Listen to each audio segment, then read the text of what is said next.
So today's readings focus on the idea of leprosy. In leprosy, it's important to know that it always represented sin.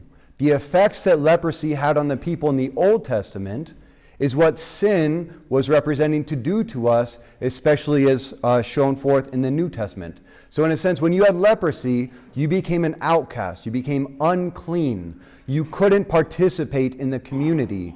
And you lived a life that was filled with shame. You think about someone who comes to our Super Bowl party later on today, but they're going for the Chiefs. That's a great image of leprosy, right? They're not welcome with the community. They're on the outside. Anyone associated with them becomes unclean, that kind of thing. So, how many people are actually going for the Chiefs? I'm just curious. Oh, that's good. Okay, we got a couple. All right. You may not have God on your side, but at least you have Taylor Swift, so that's great. All right. The 49ers are going to lose today just because I'm bringing them up in a homily. I guarantee you God's going to spite me. So, but what's most important in this gospel is this leper coming to Jesus to ask for healing. He had to believe that it was actually possible for Jesus to heal him. And sometimes that's the hardest part of overcoming sins in our life, especially sins that we've been living with it for a long time. We can't imagine what our life would be like on the other side. I was really inspired. There's one man I know that I've known for many years, and he's not in any way an alcoholic, but he's just not too tempted to refuse beer when you offer him in the evening time, you could say. And I saw him recently, and he's like, yeah, I haven't drank in like a month. And I was like, whoa, why is that? And he's like, well, just one day I asked Jesus, just heal my thirst. Let me not actually get off work and want to have a beer. Just heal me of that.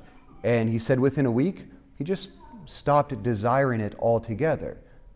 And sometimes we think about I need to stop doing these sinful actions, but we don't go to the core of, give me the grace to stop desiring the very things that I know are bad for me.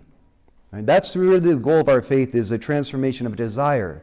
I once had a woman, she came to me years ago, earlier on in the priesthood, and it was a sad moment. She had been out, she had made some mistakes the night before, and she had a morning after pill in her hand. She said basically the stranger put it in her hand and said, I'd advise you take this. And she came to the first church she could, and she was very distraught, as you could imagine. And after we spoke for a while, I just asked her, are you ready to turn away from this kind of lifestyle? Right? Because it's not just about receiving confession like in past this moment, but are you ready to turn away from all the decisions that you're making that are leading to this sort of thing? And I really appreciated her honesty in that moment, because she just looked at me, she shook her head. She said, I don't know who I would be without this. This has been a part of my life for so long, and I see the women and the men in church, and I'm like, I'm not like them. That's not my life. So she could feel that it was wrong, and she longed for Jesus, but she couldn't understand her life without the sinful habits that she had, taken up from being in the world. And God can only heal us of what we ask Him to truly transform.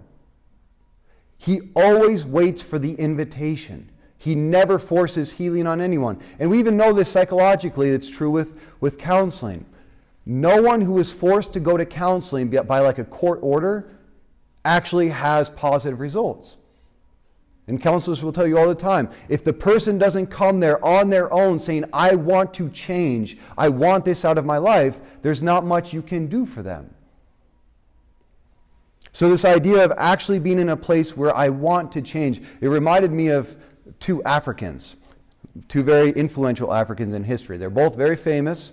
They both lived kind of public lives of sin and struggling for a good life, and they were both geniuses. One of them was St. Augustine. Can you guess who the other one was? Kanye West. That's right. Most definitely Kanye West. All right. You may not remember Augustine from this homily, but you will remember Kanye West. So St. Augustine, most people are familiar with him. He lived like a big playboy life all of his life. And he always knew about Jesus. This was in the 4th century, 5th century. He knew about Jesus, but he wasn't convinced enough to let go of his sin. And so even like he had a mistress in his life, he had a child from her. And one time when his mother came to like help take care of the family, he's like, the kid was like 2 years old and he lived in Carthage in northern Africa. He's like, I'm going to go down to the seashore for a bit. And he walked down there and he got on the first boat he found and he went to Rome and just ran away from them. And it was in Rome, while he was still like living this lavish lifestyle, where he encountered a great saint, St. Ambrose, who converted him deeply, intellectually to the faith. And so then he had this whole struggle because he said, I believe in Jesus, I believe in the truth, but I'm not ready to let go of my sins. And he has the greatest leper prayer that's ever been uttered. Lord, make me chaste, but not yet. Right? So he just wasn't ready to take that step. And I want to read a passage from his Confessions. One of the most, historic works of Christianity. In his Confessions, he speaks about his longing for conversion and his fight with his own sins. He said, but still very tenaciously was I held by lust in my life. I was bound not by an iron imposed by anyone else, but an iron of my own choice. The enemy had a grip on my will, and so made a chain for me to hold me a prisoner. A harsh bondage to lust held me under restraint. Thus came I to understand from my own experience what St. Paul talks about, how that the flesh lusts against the spirit, and the spirit lusts against the flesh. And he compares himself to someone who's waking up in the morning, if you've had this experience, where it's like your alarm's going off, you know you need to get up, you know you set that alarm for a reason, but the sleep is so strong over you, you refuse it in the moment. He says, thus with the lusts of the world was I sweetly burdened. And I was sweetly burdened, as when in slumber. And the thoughts I had of God and a virtuous life were like the efforts of those desiring to awake, who still overpowered with a heavy drowsiness are again steeped in deep sleep. And so he knows intellectually that there's something wrong, but he's not ready to let go of that. And it was only, and it's such a beautiful work, it's very long, but he talks about how much he just had to fight and pray to get to the point where he actually surrendered his sins to Christ and said, I need you to transform my desires because I can't offer you this on my own. And when he was set free, in a very wonderful, beautiful moment of grace, he embraced a life of chastity, priesthood, became a bishop, and then one of the greatest theologians and saints the world's ever seen. And no one would have ever heard of St. Augustine had he not allowed himself to be set free and ask for that liberation from Christ. So he's a great example. What I love about Kanye West, on the other hand, Kanye West, he's very honest, right? So his songs, whether they're talking about his own struggles of life, they also reflect just the human experience. And he expresses this struggle with sin and where he's at in the midst of it in one of his raw songs that I've heard from him called Runaway. And how many people have heard Runaway before? Okay, good. Don't go listen to it if you haven't heard it, but to those who have heard it, in it he expresses, though, it's really beautiful, his shame and his sorrow because he knows he's breaking up his marriage. Because he says that he can't take intimacy in his life. He knows that he wants real love and family, but he's so drawn to lust and the things of this world that his solution in the end, instead of asking for help and for freedom, his solution is run away. I got a plan for you. Run away from me as fast as you can. So he refuses in this song to undergo transformation and instead resigns himself of this is who I am, and the best that you can do is leave me alone to my sin. And that's a great temptation. I think we can all sympathize with that. That there's things in our lives that at times I don't want to be healed of this. Even if it's wrong, even if I know I'd be better on the other side, I'm not at a point in my life where I actually want to let this go. Or I don't know what I'm going to look like on the other side without this vice in my life. And that's where we just have to, we be honest with God right there. And we stop going to confession just saying, okay, these are the bad things I'm doing, but we actually say, I'm doing these things and I don't want to change it. If you went to confession with that attitude, God could do more to heal you than just saying, okay, these are the things that you say are wrong, but I'm still doing it, and I know it's wrong, but I'll try to do better. To pray for the transformation of our desires. Lord, give me the grace to stop desiring what is hurting me. And that could be many things. It could be sex, it could be the phone, just being on the phone constantly. It could be food, it could be alcohol, it could be social media, it could be sloth in our lives or vanity. It's maybe a refusal to get more engaged in my spiritual life. Like Sunday, I'm doing more than most people, but don't ask me to do anything more than that. But Lord, give me the grace to actually want to spend more time with you, to be closer with you. It could be a toxic relationship. How many people stay in bad relationships? They know it's hurting them, but they're afraid of what life would look like on the other side of that.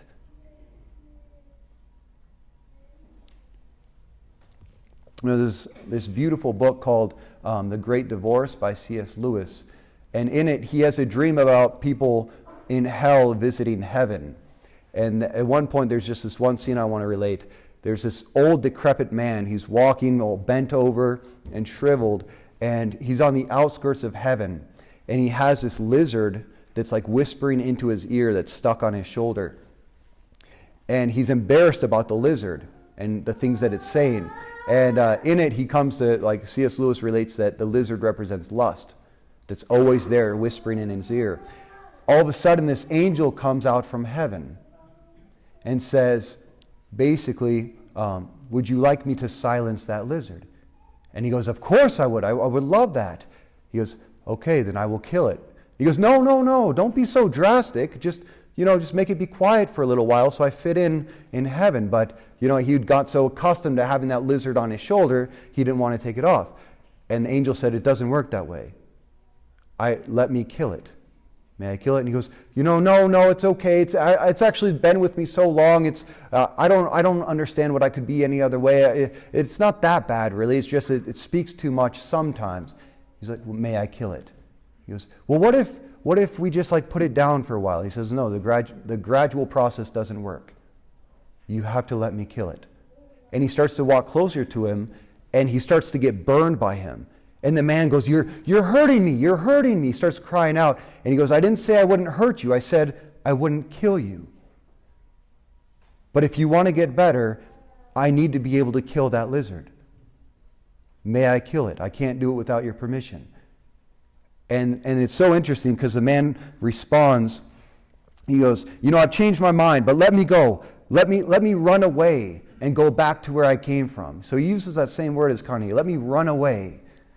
And the angel says, the time is only now. Basically, and after a big argument, the man finally falls on his knees and says, Lord Jesus Christ, have mercy on me. You may kill it. And the angel grabs the lizard and it starts biting him and scratching him. And he said that the man let out this most blood-curdling scream, something he'd never heard before, just this agony of pain that he was going through. And the angel broke its back and threw it on the ground. And then all of a sudden, this old decrepit man began to transform. And he became a robust, youthful-looking soldier. And that lizard transformed into a stallion. And the man got up and he got on top of the stallion and he rode into heaven.